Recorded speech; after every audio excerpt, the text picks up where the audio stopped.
Welcome back to our channel, ladies and gentlemen. Senegal headed to the polls in one of the most contested and controversial presidential elections in Africa. The candidate from the opposition was the young man himself, the 44-year-old Bassirou Diomaye Faye. That's the traditional name, and I believe I pronounced it right. Against a government candidate, the former Prime Minister Amadou Ba. The outgoing president Macky Sall had supported Amadou Ba, the 62-year-old former Prime Minister, against the young Bassirou Diomaye Faye. As we speak, Amadou Ba, the government's candidate, has conceded defeat and Owino Kono because the results show that he has been defeated.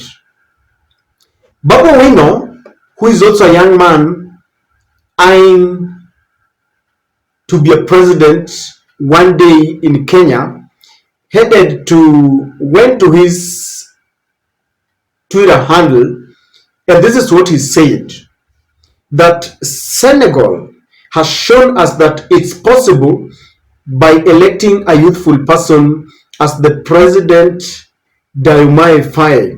Next is Kenya. We will definitely be there no matter what. And Babu Owino has been saying this for some time now, and it seems that his ambition is now set. He has set his eyes on the ball. He wants to become the president of this country one day. But before we delve into Babu Owino's statements, there is something that I want us to understand. The picture that you see on the screen, on my left-hand side is the president-elect, the young man who is called Bassirou Diomaye Faye. And the other one is called Ousmane Sonko, the one on the right-hand side. Now, it was very funny because the one on the right side, who goes by the name Ousmane Sonko, was the putative opposition leader, and he was poised to win the elections. He has been a thorn in the flesh to Macky Sall's government, accusing Macky Sall of massive corruption, subjecting the people of Senegal to abject poverty, and one who was unable to fight corruption in that government. He has been taken in and out of jail, in and out of courtrooms, and finally, when Macky Sall realized that this man was going to defeat his candidate, they barred him from contesting. And with that, Macky Sall thought that after barring Ousmane Sonko and denying him a chance of contesting for a presidency, that the government's candidate would win. Now, Ousmane Sonko took a video, a 44-length video, where he endorsed whom he called his younger brother, this Bassirou Diomaye Faye, because after he had been barred from contesting, his supporters were wondering and waiting for his direction on who to back. And time was also running out. It was just a few months, because the election was supposed to be done in February. But Macky Sall manipulated things using his presidential powers, pushed that election because he had feared. Once you have been in government and you have perpetuated corruption and atrocities, you never want to leave. So time was running out, and Ousmane Sonko released this video to his supporters through his Facebook and the opposition-friendly media, and he endorsed Diomaye Faye and said this is the man who was able and ready to take over from him. And his supporters embraced his call to back his younger brother. and people went for that election. And mark you, they had even banned the party that was formed in 2014 by Ousmane Sonko that Basiro was supposed to contest on, and it forced Basiro to go and contest against all odds as an independent candidate.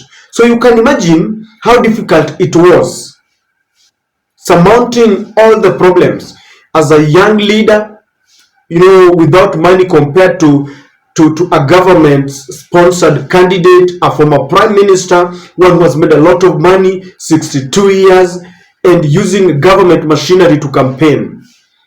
62 years old against 44 years old.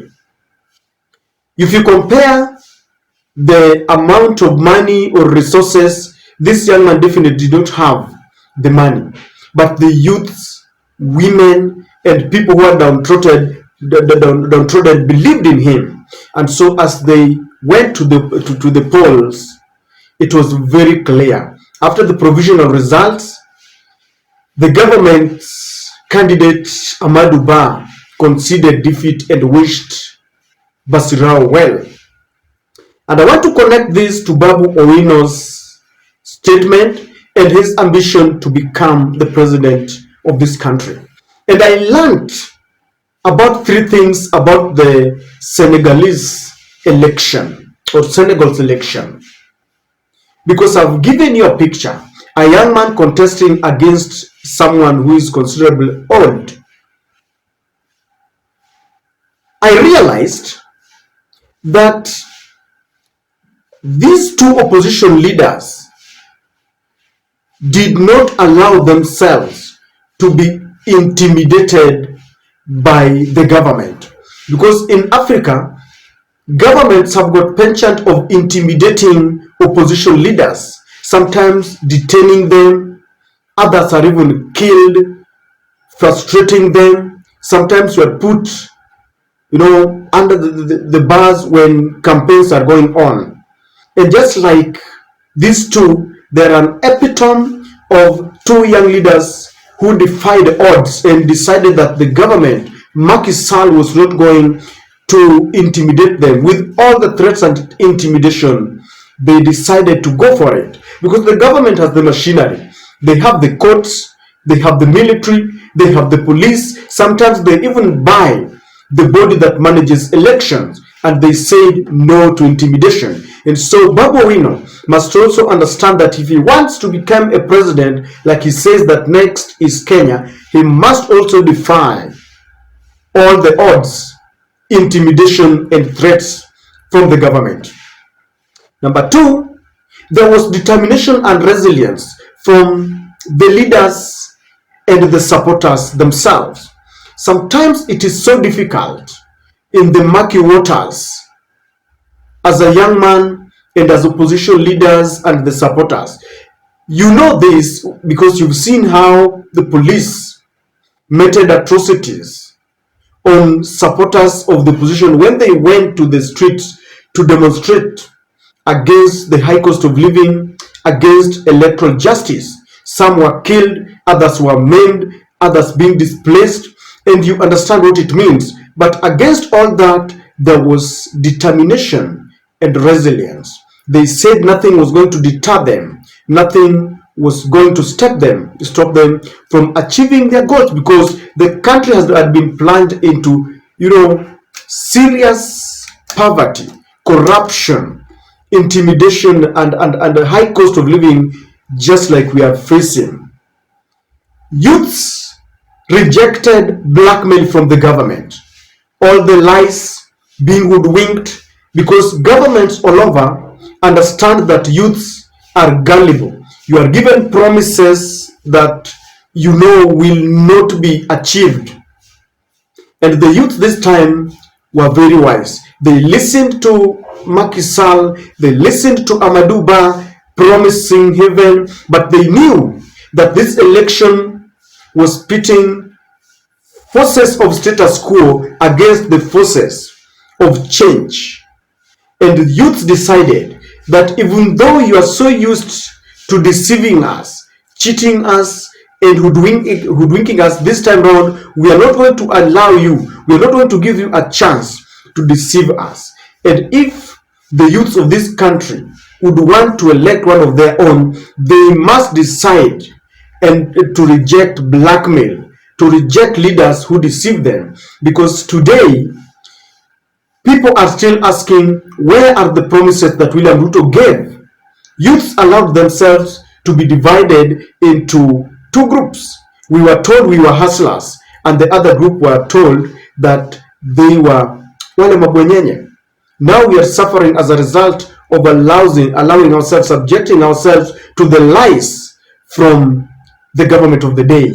If we want to bring change, if we want to elect one of our own, then we must decide in one accord that we are not going to be blackmailed. Number 4, youths came out in their numbers, because you understand that youths are very many, youths and women, and they are the people who suffer a lot as a result of poor government, social, political, and economic policies.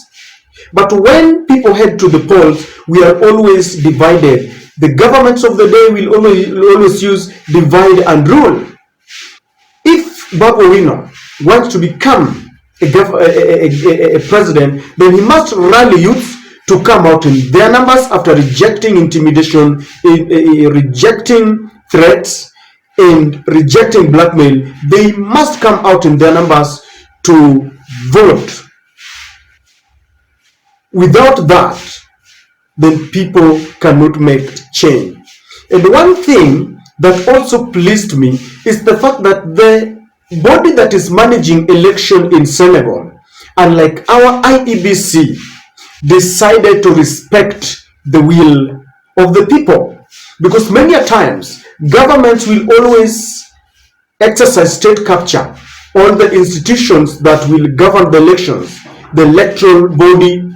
If at all their constitution allows that if you're not satisfied with the result, then you move to the Supreme Court, then they will capture the Supreme Court, the judges.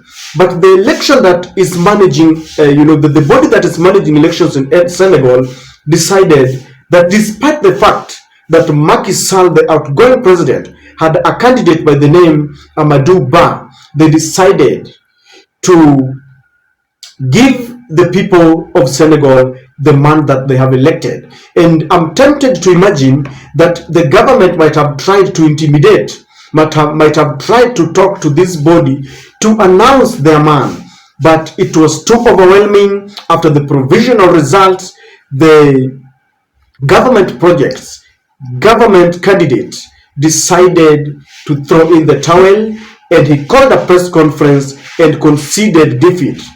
Babu Owino must understand that we must, exercise and implement electoral justice, so that when people vote overwhelmingly, the will of the people are not subjected to blackmail, like we have witnessed from 2007, 2013, 2017, and 2022.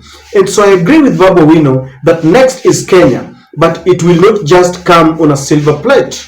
Youths must come together. They must rally their support. They must wake up. They must reject blackmail. And if that happens, then I can assure you that one of the youths will always become a president. I want to end by just reminding you that Ousmane Sonko was barred from contesting. He released a video while in custody and endorsed Basirou Faye. They even decided to reject the party that he was supposed to contest with, and he contested as an independent candidate against a government's project, and he still won.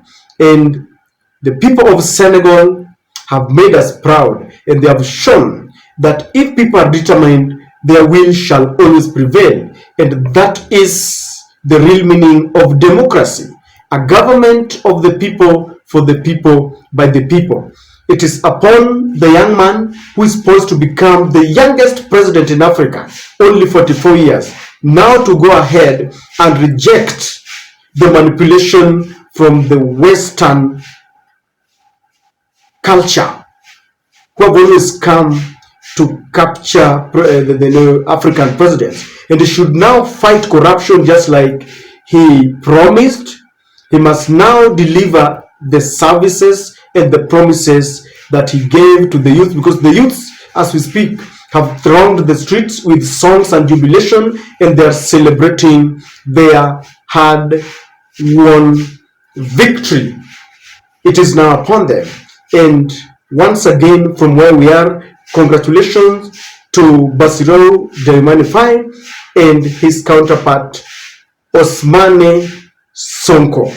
Ladies and gentlemen, what lessons do you learn? Do you agree with Babu Owino that next is Kenya and we might just make a change, a political change, social change, economic change in our country?